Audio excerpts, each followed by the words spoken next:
Today on Public Eye News, a lacrosse student was found dead in the Mississippi River, and later a rocket launch in Cape Canaveral. Later, Brad Seaborg will have your weather for the weekend, and Scott will have your sports update. Hi, I'm Caden Minus. And I'm Scott Minshaw, and this is Public Eye News.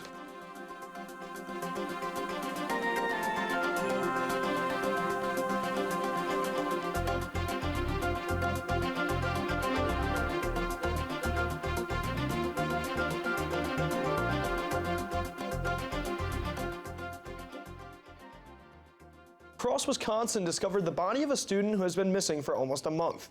25-year-old Hamad Fall was last seen on February 20th walking by himself along the Mississippi River. Fall's family reported him missing the next day, and officials began to search for him. Police found Fall's body in 25 feet of water and are awaiting autopsy results to give an official cause of death. An Army veteran who became a member of the militia group that plotted to kidnap Governor Gretchen Whitmer in 2020 has testified today in the ongoing trial against the leaders of that militia group.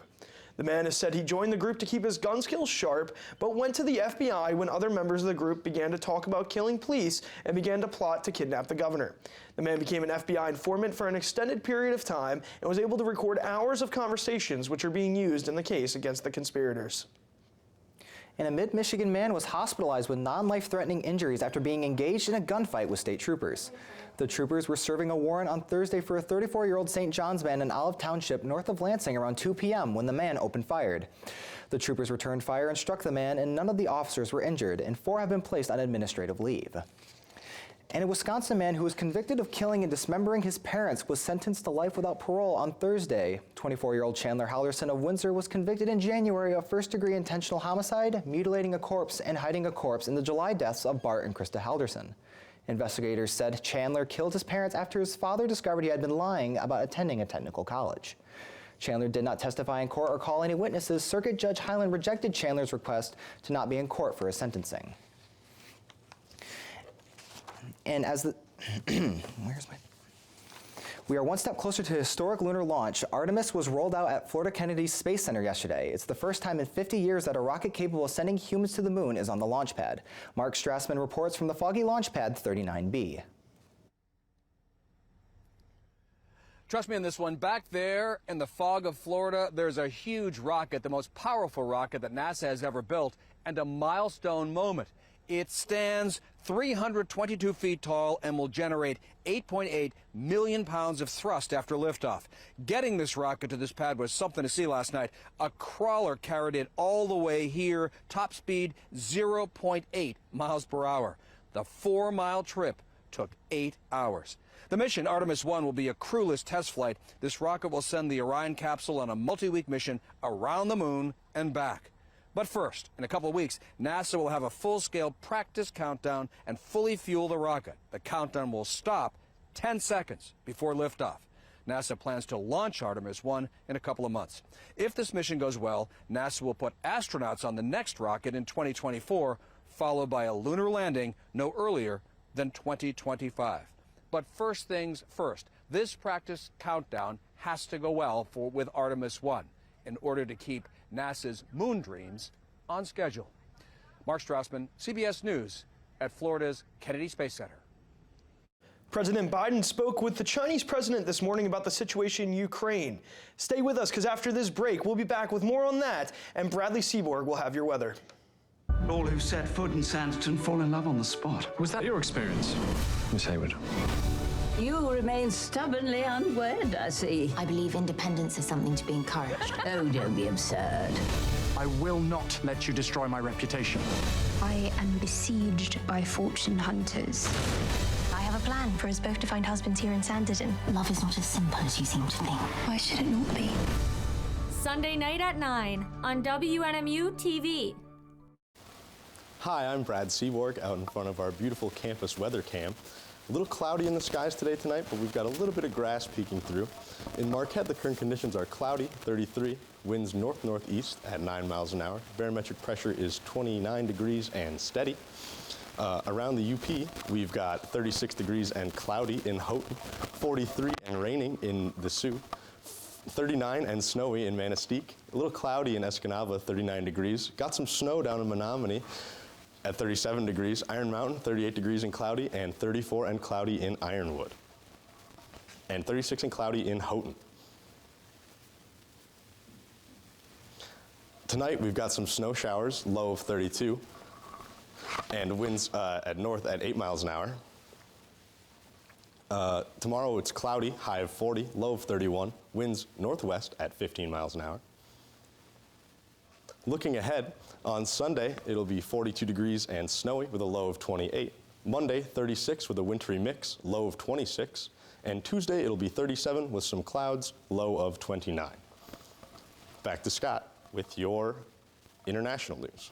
Well, thanks a lot, Brad. President Biden held a call with Chinese President Xi Jinping this morning to discuss the war in Ukraine. The two leaders spoke for about 2 hours. Natalie Brand has more details from the White House.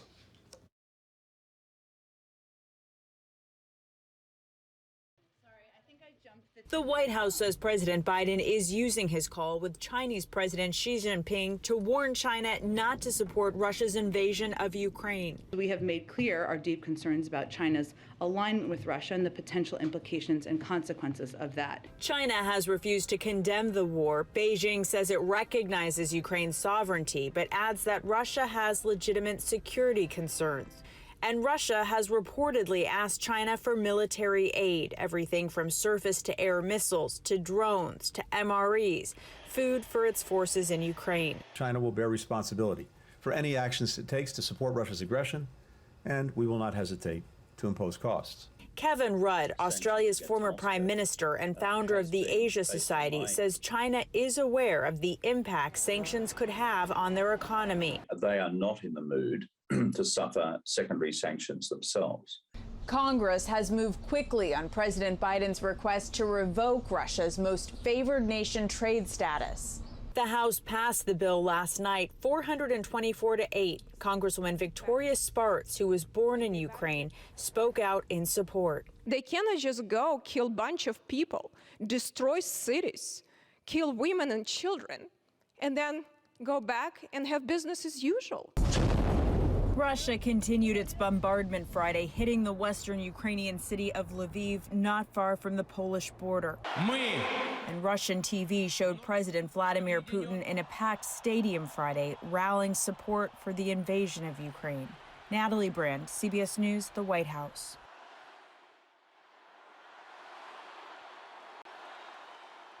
Two major French media outlets have been blocked by Mali's government. Radio France International and France 24 have been accused of broadcasting false information about alleged army abuses. This is the latest sign of escalating tensions between Mali's government and their former colonizer. France Media Monde, the parent company of the two media outlets, sharply condemned the Malian government's actions.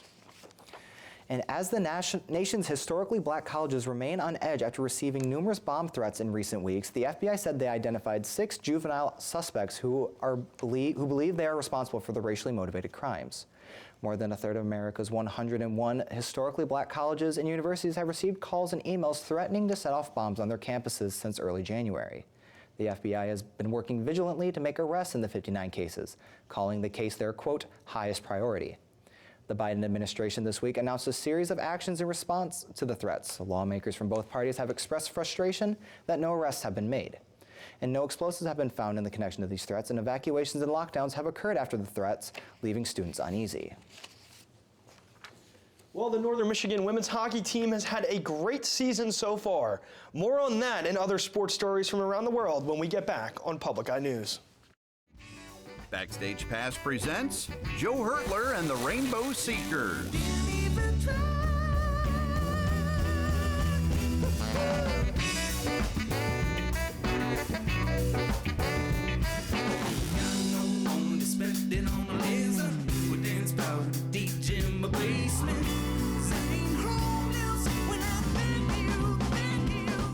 Saturday night at midnight on WNMU-TV. Welcome back. The Northern Michigan women's hockey team has had an unbelievable season, making it all the way to the ACHA National Championship. The Wildcats headed down to St. Louis this past week and played teams from all over the country. The Cats went 2-1 in the 3 games they played and unfortunately were not able to bring home a national championship. Coach Jim Higgins said he is proud of the team and thanks the community of fans for all of their support this season. The Green Bay Packers have made some major roster adjustments in the last few weeks, with the biggest move being to re-sign Aaron Rodgers. Last night, it was revealed the Packers have now traded superstar wide receiver Davante Adams to the Raiders in a blockbuster deal. The Raiders gave the Packers 2 prime picks in the upcoming draft, including their first-round pick in exchange for Adams. The Raiders are signing Adams to a 5-year, $141 million contract, which makes him the highest-paid wide receiver in NFL history. The Chelsea Football Club, located in London, England, might have a new owner soon, as multiple parties are currently bidding to buy the team. The current owner, a Russian oligarch named Roman Abramovich, has been severely strained financially by the sanctions, and the club is falling into disrepair. These sanctions have been imposed on him due to Russia's ongoing conflict with Ukraine. The latest to join the bidding war for the team is a London-based partnership firm that has submitted a bid of €2 billion in an effort to buy the team.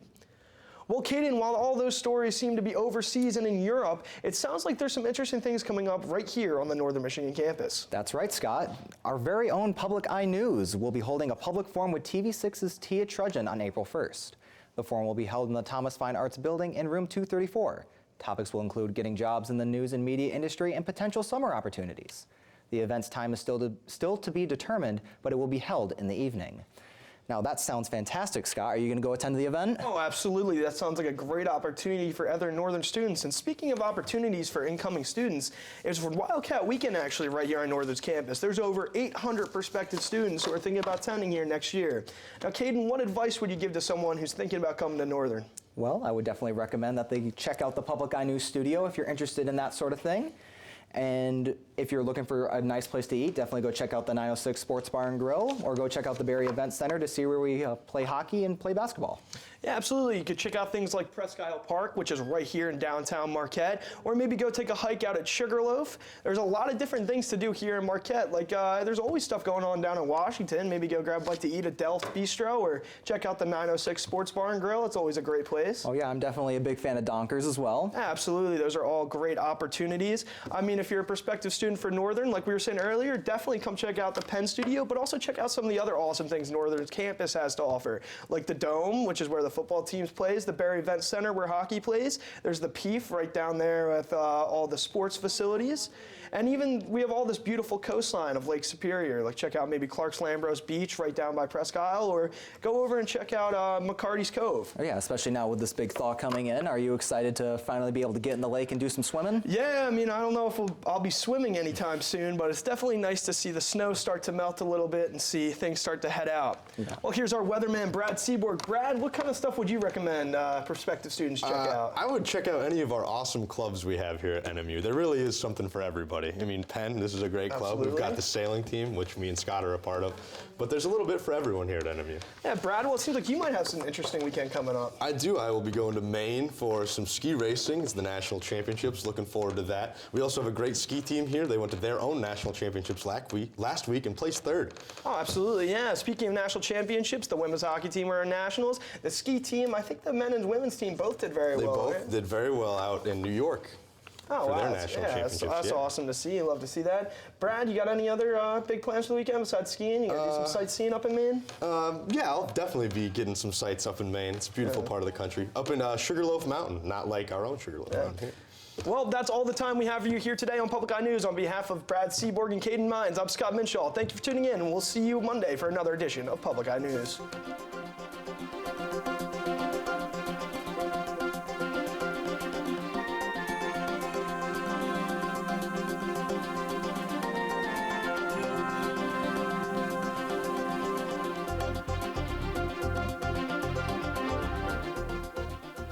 The preceding program was produced by WNMU-TV, Northern Michigan University Public Television, in studios located in Elizabeth and Edgar Hardin Hall.